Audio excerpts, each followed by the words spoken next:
ఒకప్పుడు నందాదులు యజ్ఞం చేస్తున్నారు. కృష్ణుడు అడిగాడు, ఏమిటి మీరు యజ్ఞం చేస్తున్నారు, అసలు ఆ యజ్ఞం ఎందుకు, ఎవరిని ఉద్దేశించి చేస్తున్నారు, అలా చేస్తే ఎవరు ప్రీతి పొందుతారు, ప్రీతి పొందితే మనకేమి ఇస్తారు? మరి అదే కదా ధర్మచక్రం. మనం వాళ్ళకి ఇవ్వాలి, వాళ్ళు ప్రీతి పొంది మనకోటి ఇవ్వాలి. అలా ఎందుకు చేస్తున్నారని అడిగాడు. ఆయన సర్వజ్ఞుడు, ఆయనకి తెలియదా మరి అడగడం ఎందుకు అంటే దానికి ఒక కారణం ఉంది. వర్షములకు అధిదేవత ఇంద్రుడు, పర్జన్యుడని పేరు. ఆయన అహంకరించాడు, ఇది నా సొంతం అన్నాడు. నా సొంతం అన్న భావన రాకూడని చోట వచ్చిందనుకోండి, అది ప్రమాదహేతు. ఇప్పుడు ఇంట్లో ఎన్ని కష్టాలు ఉండనివ్వండి, కూతురు పెళ్లికి కావలసిన డబ్బులు లేకపోనివ్వండి, ఓ బ్యాంకులో పనిచేసేటటువంటి క్యాషియరు సీట్లోకి వెళ్ళగానే ఓ 50 లక్షలు ఇస్తారు. అమ్మయ్య కూతురు పెళ్ళి అయిపోయినట్టే అంటే చాలా ప్రమాదం కదా. ఎందుకు అయిపోతుంది? సాయంకాలం వరకు కూర్చునేది విత్డ్రాయల్ ఫాము అకౌంట్లో ఉన్నవాడికి ఇవ్వడానికి. విత్డ్రాయల్ ఫామ్ ఇచ్చిన వాళ్ళందరికీ కాదు, అకౌంట్లో ఉండి విత్డ్రాయల్ ఫామ్ ఇచ్చిన వాడికి. అది చూడడానికి ఆయన ఉన్నది. ఆయన ఇచ్చేసాడు. ఇప్పుడు చిట్ట చివర 3 రూపాయలు మిగిలాయి అనుకోండి, ఆయన ఏడుస్తాడా? 50 లక్షలు పట్టుకొచ్చాను సాయంకాలానికి 3 రూపాయలు మిగిలాయి, నాకు కర్మ అంటాడా? లెక్కప్ప చెప్పి 3 రూపాయలు ఇచ్చి సంతోషంగా ముఖం రుమాలతో తుడుచుకుని ఇంటిపోతాడు. ఒకవేళ 50 లక్షలు పట్టు కూర్చుంటే 2 కోట్లు వచ్చింది అనుకోండి, చివరికంటే కట్టేవాడు కూడా వచ్చాడని, ఇంకో రకమని కాదు నా ఉద్దేశం, డబ్బులు కట్టేవాళ్ళు కూడా వచ్చి డబ్బులు కట్టారనుకోండి 2 కోట్లు వచ్చాయి, పొంగిపోతాడా? ఆహా ఇవాళ 2 కోట్లు వచ్చిందని అంటాడా? తంది అయితే కదూ ఈశ్వరుడు అంటారు, బ్యాంకు వాళ్ళకి ఇచ్చి వెళ్ళిపోతాడు కదూ. అది జీవితంలో కూడా ఉండవలసిన లక్షణం.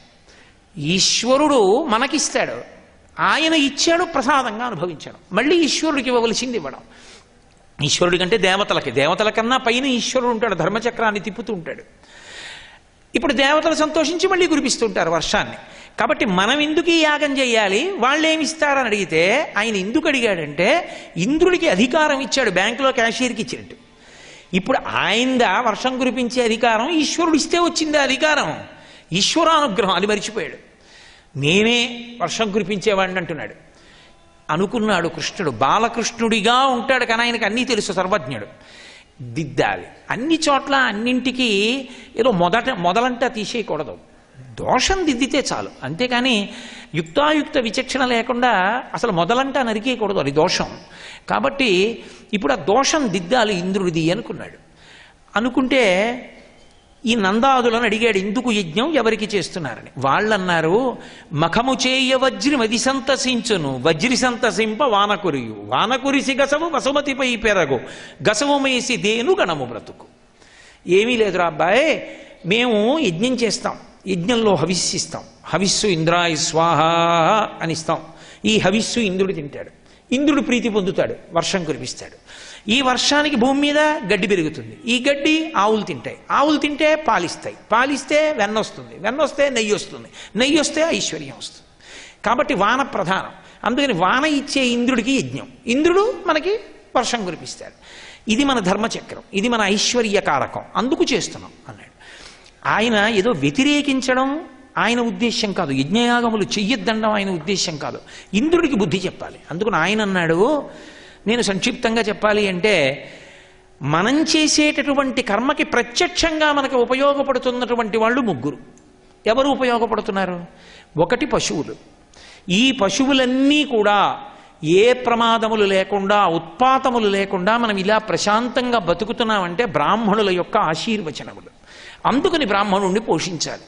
ఆయన వేద విద్య చదువుకుని నేర్చుకుని లోకా సమస్త సుఖినోభవంతు అని అనుష్ఠానం చేస్తున్నాడు. అందుకని ఆయన్ని పోషించడం సమాజ కర్తవ్యం. అందుకని బ్రాహ్మణులకు మనం ఇవ్వచ్చు. 3, గోవర్ధనగిరి మీద ఈ ఆవులు దూడలు తిరిగి గడ్డి తింటున్నాయి, ఆ గోవర్ధనగిరి అన్నం పెడుతోంది వీటికి, అందువల్ల పశువులు మనకు పాలిస్తున్నాయి. గోవర్ధనగిరికి యజ్ఞం చేయొచ్చు. ఇంద్రుడికి చేస్తానంటారేమిటి? కాబట్టి చేయకండి, గోవర్ధనగిరికి యాగం చేద్దాం అంటే ఇంద్రుడికి బుద్ధి చెప్పాలని ఆయన ఉద్దేశం. వాళ్ళని చెప్పాను కదా, కృష్ణుడు ఏమంటే అదే వాళ్ళకి. వాళ్ళన్నారు అలాగే చేస్తాం, కానీ మాకు కల్పం తెలియదే. కల్పము అని ఒకటి ఉంటుంది. కల్పము ఋషి ప్రోక్తం, ఈశ్వర ప్రోక్తం. నా ఇష్టం వచ్చినట్టు నేను చేయకూడదు. సత్యనారాయణ వ్రతం అంటే సత్యనారాయణ వ్రతమే. సత్యనారాయణ వ్రతానికి ముందో వెనకో 2 అక్షరాలు కలపడమో తీసేయడమో చేసి కొత్త కొత్త కథలు తెచ్చి కొత్త కొత్త వ్రతాలు చేయకూడదు. ఋషి ప్రోక్తం ఎలా అయితే అలా. ఋషులు ఇలా చెయ్యాలని చెప్పారు, అలాగే చెయ్యాలి. నీకు నోటికి బట్టి వచ్చేసిన 5 కథలే వినాలి. ఎందుకని అంటే, ఎందుకంటే అలా వినడం ఇంకో 6వ కథ వినకూడదా అండి, కొత్త కథ అంటే వినకూడదు. ఎందుకు వినకూడదంటారేమో, సత్యనారాయణ వ్రత కథలో ఒక సారాంశం ఉంది. ఇప్పుడు నేను ఆ కథలన్నీ మీకు ఎక్కడ చెప్పాను భాగవతంలో, కాబట్టి ఒక్క మాట చెప్పి వదిలేస్తాను. ప్రసాదం తీసుకోకపోతే పడవ మునిగిపోయింది. ప్రసాదం తీసుకోకుండా భర్త వచ్చాడని సంతోషంగా వస్తే పడవలు ముంచేస్తే ఈశ్వరుడి కన్నా పెద్ద శాడిస్ట్ ఉంటాడండి? అదే దాని ఉద్దేశం. అది కాదు. ప్రసాదము అంటే ఈశ్వరుని యొక్క అనుగ్రహము.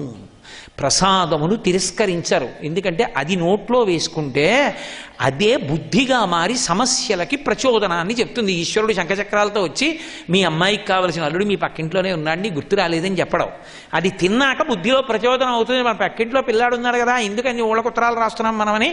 ఏమంటే బావగారు మీరు ఏమనుకోకపోతే మాట అడుగుతాను, మా అమ్మాయిని మీ కోడలు చేసుకుంటారండి, అంతా నేను అడిగితే బాగుండదని నాళ్ళ నుంచి చూస్తున్నాను, బావగారు ముహూర్తాలు పెట్టించండి అన్నాడు. అయిపోయిందంతే.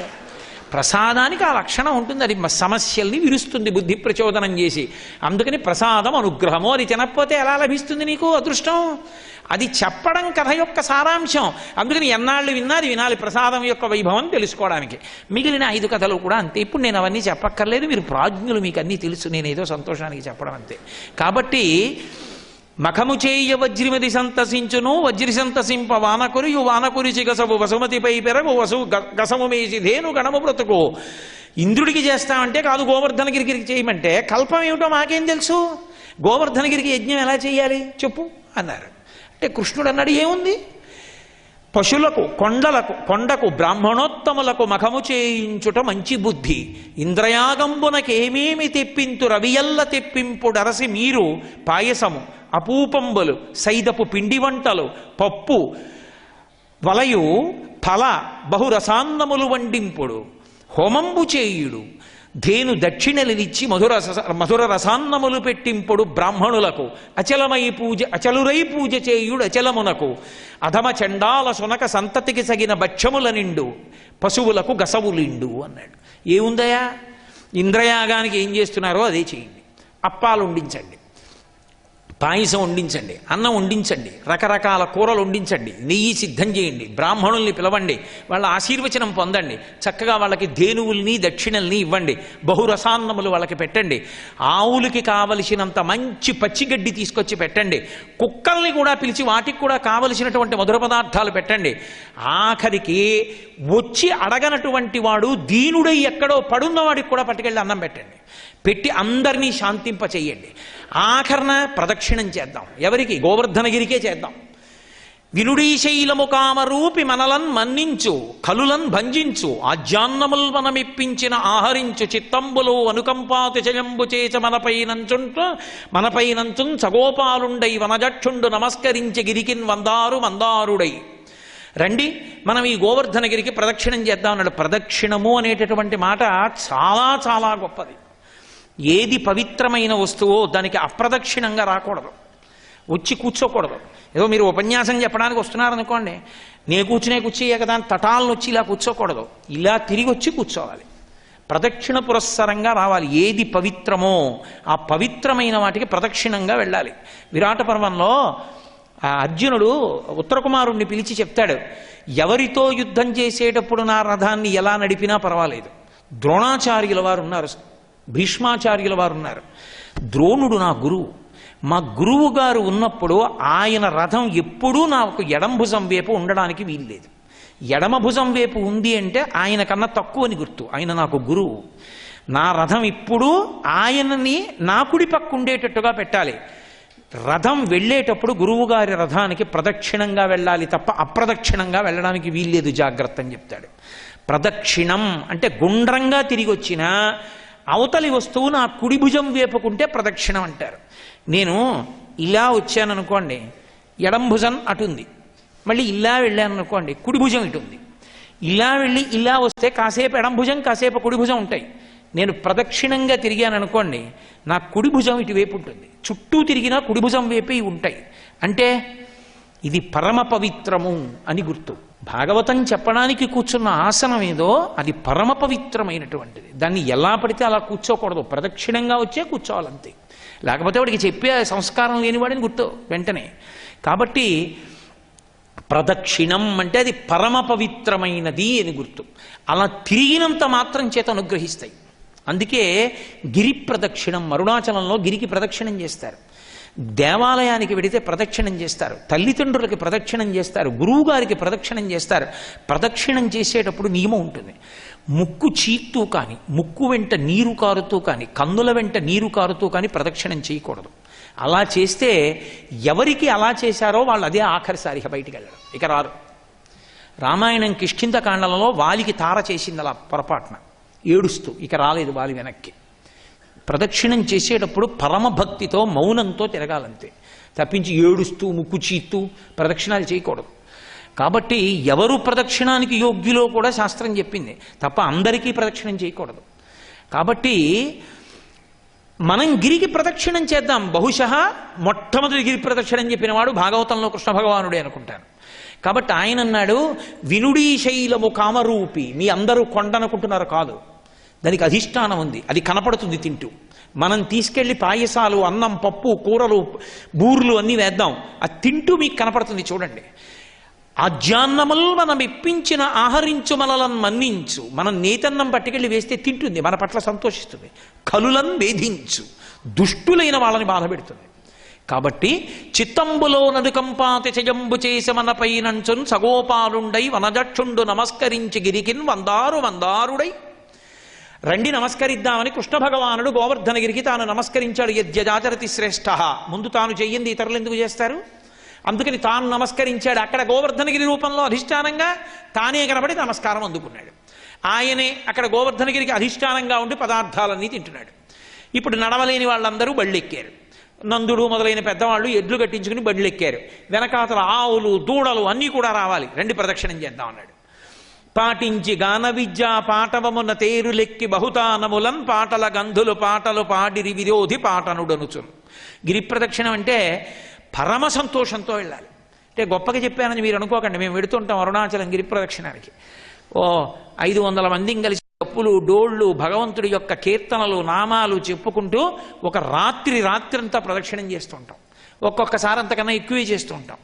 ఒక్కొక్క దేవాలయంలోకి వెళ్ళి కూర్చుని ఆ దేవాలయ వైభవం, కావ్యకంఠ గణపతి ముని ఇక్కడ ఎప్పుడు కూర్చున్నారు, రథం ఎలా ఆగిపోయింది అన్నీ చెప్పుకుంటూ, శివనామాలు చెప్పుకుంటూ, స్తోత్రాలు చేసుకుంటూ, భగవత్కథలు చెప్పుకుంటూ, డోళ్లు వాయిస్తూ, డప్పులు వాయిస్తూ, భేరీలు వాయిస్తూ, పాటలు పాడుకుంటూ, నృత్యాలు చేసుకుంటూ అరుణాచల గిరి ప్రదక్షిణానికి ఎడుతుంటాం. ప్రదక్షిణం అంటే ప్రహృష్టంగా చెయ్యాలి చక్కగా అలా. కాబట్టి వాళ్ళు పాటించిగాన విద్యా పాటవమున తేరులెక్కి బహుతానములన్ పాటల గంధులు పాటలు పాడిరి విరోధి పాటనుడనుచు. వాళ్ళ పాటలన్నీ కృష్ణుడి మీదే.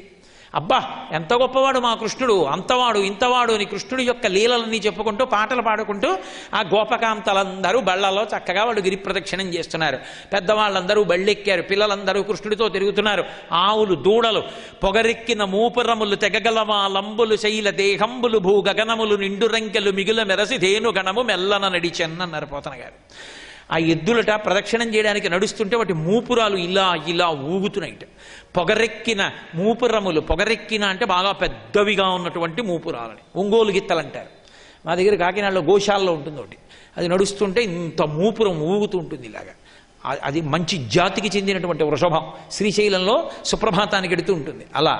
కాబట్టి పొగరెక్కిన మూపురములు తెగగలవాలములు, పెద్ద పెద్ద తోకలు, చెండుల్లో ఇలా కొడుతుంటే అవి ఈగల్ని తోలుతుంటే పొరపాటున పక్కన ఉంటే చేతికి తగిలితే కొరడా పెట్టి కొట్టినట్టు ఉంటుంది. అంత బలంగా ఉండి ఆ తోకలు ఊపుకుంటూ తెగగలవాలములు శైలదేహంబులు, పర్వతాలు నడుస్తున్నాయా పర్వతం చుట్టూ అన్నట్టుగా అంతంత పెద్ద పెద్ద ఎద్దులు, ఆవులు.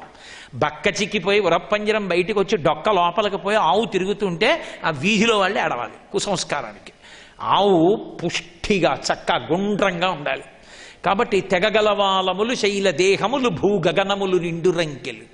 అవి మోరలెత్తి అంబా అని అరుస్తుంటే అదే లక్ష్మి. ఎక్కడ అంబా అన్న రవం వినపడుతుందో అక్కడ లక్ష్మీదేవి ఉంటుంది. అందుకే మహానుభావుడు వ్యాసుడు స్కాందపురాణంలో గోసూక్తంలో చెప్తాడు, ఎక్కడ అంబారామం ఉంటుందో అక్కడ లక్ష్మీదేవి ఉందని. కాబట్టి భూగగనములు నిండు రంకెలు మిగుల మెరసి ధేను గణము మెల్లన నడిచాను. వెనకాతల ఆవులు, దూడలు అన్ని మెల్లగా నడుస్తూ ప్రదక్షిణం చేస్తున్నాయి. కృష్ణుడు కూడా వాళ్ళతో పాటు ప్రదక్షిణం చేస్తున్నాడు. దేవేంద్రుడికి కబురెళ్ళింది, నీకు యజ్ఞం మానేశారు, చెయ్యరుట నందవ్రజంలో. ఎందుకని అంటే వర్షం కురిపించినది నువ్వైనా గడ్డి ఎదురుగుండా పెట్టి పోషిస్తున్నది గోవర్ధనగిరిట, అందుకని వాళ్ళు గోవర్ధనగిరికే చేస్తారట, నీకు చెయ్యట్లేదు యజ్ఞం అన్నారు. పోతన గారి యొక్క కవిత్వ శక్తి అటువంటిది. మహానుభావుణ్ణి అందరు కవుల్ని ఓలా అనుగ్రహిస్తే పోతన గారిని ఓలా అనుగ్రహించింది ఆవిడ. అందరు కవులకి సరస్వతీదేవి అనుగ్రహాన్ని ఇచ్చింది. పోతన గారికి అయితే ఏడుస్తూ కనపడింది. ఆయన ఉన్న చిన్న పర్ణశాలలో రాత్రి వేళ ఒక స్త్రీ వెక్కిళ్ళు వినపడ్డాయి ఆయనకి. ఆయన లేచి వెళ్ళి దీపం ఎత్తి చూశారు.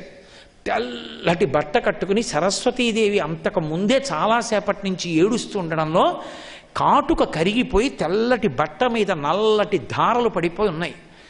ఆయనకి వెంటనే అర్థమైందమ్మా, భాగవతాన్ని రాజులకు అంకితం ఇస్తానేమోనని ఏడుస్తున్నావు నువ్వు. ఒక కంటి నీరు చనుకట్టుపయింబడ ఏల ఏడ్చదో కైటబరాజు మర్దనుని గదిలి కోడలా ఓ మదంబా ఓ హటక గర్భురాణి నిన్నాకటికిన్ కొలిపోయి అల కర్ణాటక రాత కీచకులకన్ అమ్మను త్రిశుద్ధిగా నమ్ము భారతి. అమ్మా నిన్ను తీసుకెళ్ళి అమ్మేస్తాను అనుకుంటున్నావా? ఇవ్వనమ్మా, రాజులకు అంకితం, నన్ను నమ్మమ్మా, త్రిశుద్ధిగా నమ్ము అని నమస్కరించారు పోతన గారు. పోతన గారి చేత రచింపబడిన భాగవతం రాజులకు అంకితం అయిపోతుందేమో అని సరస్వతీదేవి ఏడిచిందంటే పోతన గారి కవిత్వ శక్తి ఏమిటో అర్థం చేసుకోవచ్చు. మహానుభావుడు, ఋషి. ఆయన తెలుగు కవి అని చెప్పుకోవడానికి మనందరం పరవశించిపోవాలి. నిజంగా రోజూ నమస్కారం చేయాలి పోతన గారికి, అంతటి మహానుభావుడు. కాబట్టి ఆయనకి పద్యాలు అలా పడ్డాయి. ఆయన తలుచుకుంటే జోలపాటలా వస్తుంది పద్యం. జోజో నలిన దళిక్షణ జోజో మృగరాజ మధ్య జోజో కృష్ణ జోజో పల్లవకర పద జోజో పూర్ణిందు వదన జోజో ఎనచున్ అని పడుతుంది. గజేంద్రమోక్షణ ఘట్టంలో లక్ష్మీదేవి విష్ణుమూర్తిని అనుసరించి పరిగెడుతున్నప్పుడు ఆయన కాళ్లలో ఆవిడ కాళ్ళు పడి ఆవిడ తడబడిపోయినప్పుడు అడిగెదనని కడుబడి జను అడిగిన తన మగడు నడువడ నిన్నటయ్యడగున్ వెడబెడ్డ సిడిముడి దడబడ నడుగిడ్డు నడుగిడ్డదు జడిమ నడుగిడ్డు నెడలన్ అని పద్యంలో తడబాటు డకారం ఎక్కువ పడాలన్నా పోతన గారికి పడుతుంది. అదే పోతన గారికి పరమ లాలిత్యంతో తేలికగా పడాలంటే చేతులారంగ శివుని పూజింపడేని నోరు నొవ్వంగ హరికీర్తి నుడువడేని దయ్యు సత్యంబులోనుగా తలపడేని కలుగ నీటికి తల్లుల కడుపు చేటు అని పడుతుంది. ఆగ్రహించినటువంటి దేవేంద్రుడు నాకు యజ్ఞం మానేసి వెళ్ళి ఒక గోవర్ధనగిరికి చేస్తారా అని కోపం వస్తే పెద్ద సమాసాలు పడాలంటే అలాగే పడుతుంది. పెరుగుల్ నేతులు త్రావి క్రొవ్వి భువి నాభీరుల్ మదాభీరులై గిరిసంఘాత కఠోరపత్రదలన క్రీడా సమారంభ దుర్భరదంభోళిధరున్ పురంధరుననున్ పాటించి పూజింపక గిరికిన్ పూజలు చేచిపోగిరిదిపో కృష్ణుండు ప్రేరేపగా. వాళ్ళు బాగా పెరుగు నెయ్యి తాగి కొవ్వారు. కొవ్వు అందులో కదా ఉంటుంది, అప్పుడే చెప్పారు ఇందులో ఏముంటుందో భాగవతం. కాబట్టి పెరుగు నెయ్యి బాగా తావి కొవ్వారు. నేను వర్షాలు కురిపిస్తుంటే ఆవులు పాలిస్తే ప్రసాదం కింద దండం మానేసి ఒళ్ళు కొవ్వి నాకు యాగం మానేశారు. కాబట్టి భువి నాభీరుల్ మదాభీరులై గిరిసంఘాత కఠోరపత్రదళన క్రీడా సమారంభ దుర్భరదంభోళిధరున్ పురంధరుననున్ పాటించి పూజింపక. పర్వతముల యొక్క సమూహములు గాలిలో ఎగురుతుంటే పర్వతాల యొక్క రెక్కలు వజ్రాయుధం పెట్టి కొట్టేసినవాడిని, తరిగేసినవాడిని. నా శక్తి తెలియక నాకు వ్యతిరేకంగా నా యాగం మానేసి గోవర్ధనగిరికి యాగం చేస్తారా? చూస్తాను వాళ్ళ సంగతి అన్నాడు. కోపం అంటూ వచ్చేయాలి, కానీ అది దేవతలైనా ఒకటే మనుష్యులైనా ఒకటే. నోటి వెంట అనకూడని మాటలన్నీ వచ్చేస్తాయి. రామాయణం సుందరకాండలో వాల్మీకి మహర్షి హనుమ చేత అనిపిస్తారు. క్రుద్ధ పాపం న కుర్యాత్కః క్రుద్ధో హన్యాద్గురూనపి క్రుద్ధ పరుషయా వాచా నరం సాధూన దీక్షిపేత్ ధన్యాస్తే పురుషశ్రేష్ఠాః ఏ బుద్ధ్యా కోపముద్దితం నిరుంధంతి మహాత్మానో దీప్తమగ్ని వివాంభస అంటారు. ఏదో అగ్నిహోత్రాన్ని నీళ్లు పోసి చల్లార్చినట్టు తన కోపాన్ని తాను తగ్గించుకున్నవాడెవడో వాడు ధన్యాత్ముడు. కోపం బయట నుంచి రాదు, ఇక్కడి నుంచే పుడుతుంది. పాము కుబుసం పాములోంచే పుట్టినా తనకు అభ్యంతరం అని పాము గరుకురాతి మీద రాసుకుని తన కుబుసాన్ని తాను వదిలినట్టు యథోరగస్త్వచం జీర్ణాంసవై పురుషముచ్యతే. తన కోపాన్ని పరిశీలించుకుని వదిలిపెట్టిన వాడెవడో వాడు పురుషుడు. కాబట్టి ఇంత ఇంద్రుడైనా కోపం వచ్చేస్తే అనకూడని మాటలు నోటి వెంట వచ్చేసాయి. ఉజ్జత్ సంపదనమ్మి నందతనయోద్యోగంబునన్ వెర్రులై మధ్యాగంబు విసర్జనీయమని రీమర్చుల్ వడిన్మీరు మీ విద్యుద్బల్లులు గప్పి తాడనములన్ వేధించి గోవుల్ జనుల్ సజ్జో మృత్యువు పొందరాల్గురియుడు ఈ శౌర్యంబవార్యంబుగన్ అన్నాడు. వెళ్ళి వర్తక మేఘాల దగ్గరికి వెళ్ళి వాటి సంఖ్యలు విడిపించాడు. అవి భయంకరంగా బయలుదేరి వస్తాయి. నేను వజ్రాయుధం పట్టుకుని ఐరావతం ఎక్కి వెనకొస్తున్నాను, మీరు వెళ్ళండి. వాళ్ళందరూ కూడా ఉజ్జత్ సంపదనమ్మి నేనిచ్చిన వర్షం వల్ల వచ్చినటువంటి ఐశ్వర్య వృద్ధి చూసి కన్ను మిన్ను కనుక నా యొక్క యాగాన్ని విడిచిపెట్టారు. మీరందరూ వెళ్ళండి, చీకట్లు కమ్మేయండి, గర్జనములను వేధించి పిడుగులు పడేటట్టుగా వేధించేసేయండి, మెరుపులతో కళ్ళు కనపడకుండా అయిపోవాలి, పెద్ద పెద్ద వడగళ్ళు వర్షం కింద కురిపించేయండి, ఏదో వామనమూర్తి తన అవతారంలో కాలు పైకెత్తితే ఇంతంతైవటుడింతయై మరుయుతానింతయ్య భోవీధిపై అంతైతో యజమండలగ్రమణ కల్లంతై ప్రభారాశిపై అంతై చంద్రుడకంతయై ధ్రువునిపై అంతై మహర్వాటిపై అంతై సత్యపథోన్నతుండగచు బ్రహ్మాండాంత సంవర్ధి అయి పెరిగిపోయినప్పుడు ఆ పాదం పైకెక్కితే ఆకాశానికి చిల్లు పడితే పైనున్న ఆకాశ జలాలు కింద పడినట్టు వర్షం పడాలి, అంతవాన కురియాలి, ఆవులు చచ్చిపోవాలి. అనచ్చా ఇంద్రుడు ఆ మాట? గోబ్రాహ్మణిభ్య శుభమస్తు నిత్యం లోకా సమస్తా సుఖినో భవంతు. అటువంటి ఇంద్రుడి నోటి వెంట అనకూడని మాట వచ్చింది. గోవుల్ జనుల్ సజ్జో మృత్యువు పొందా, అప్పటికప్పుడు చచ్చిపోవాలి. ఆవులు దూడలు జనులు చచ్చిపోయేట్టు చేయండి, ఎందుకంటే వాళ్ళ ఐశ్వర్యం పోవాలి. అటువంటి వర్షధారలు కురిపించండి అన్నాడు. బయలుదేరాయి మేఘాలు. కటిక చీకటైపోయింది. ప్రదక్షిణం చేస్తున్నారు అందరూ గిరికి. అంతే భూమి ఆకాశములు ఏకమైపోయాయి. అటువంటి మెరుపులు, అటువంటి ఉరుములు, అటువంటి పిడుగులు, పెద్ద జలధారలు.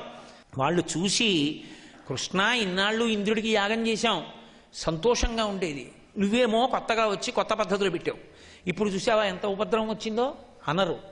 వాళ్ళకి కృష్ణుడి మీద భక్తి అటువంటి. వాళ్ళు వెంటనే కృష్ణుడి దగ్గరికి వెళ్ళి అన్నారు, ఈ ఉరుములు, ఈ మెరుపులు, ఈ యశనుల ఘోషములను, ఈ జలధారల్ నీ యానము నిరుంగము కుయాళింపగదయ్య గుణరత్ననిధి. ఈ ఉరుములు, ఈ మెరుపులు, ఈ పిడుగులు, ఈ జలధారలు, ఇటువంటి వర్షం మేము ఎప్పుడు చూడలేదు. కృష్ణ, ఆవులు దూడలు అన్నీ చనిపోతున్నాయి, నువ్వే రక్షించాలన్నాయి.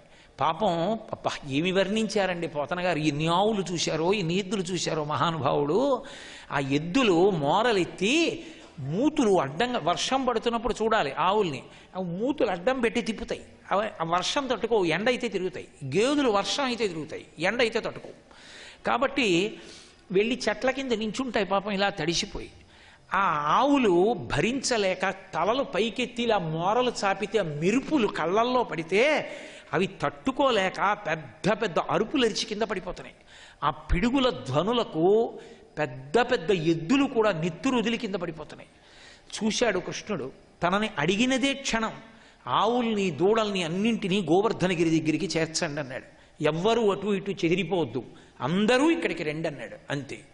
ఆయన ఏం కష్టపడలేదు.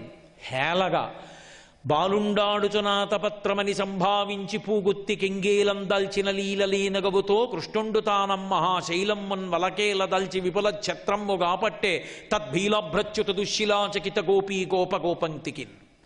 పోతన గారి పద్యరచనలో ఉండేటటువంటి హృద్యం ఎక్కడుంటుందంటే, అందం ఎక్కడుంటుందంటే, అవతల వాళ్ళ ఆర్తితో ఆయన మమేకమైపోతారు.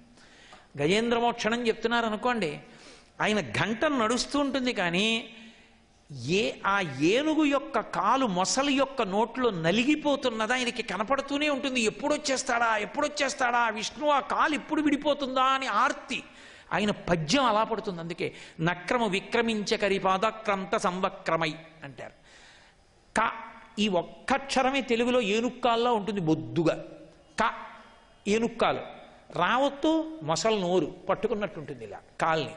అందుకే కా కింద రావత్తు ఆ పద్యంలో పాదంలో అన్ని మాటలు తిరుగుతుంది. క్ర నక్రము విక్రమించకరి పాదాక్రాంత సంవక్రమై అంటే ఏనుక్కాలు మొసలు నోట్లో ఆయన కనపడుతూ బాధపడిపోతున్నారు. అందుకే పద్యం అలా పడిపోతుంది.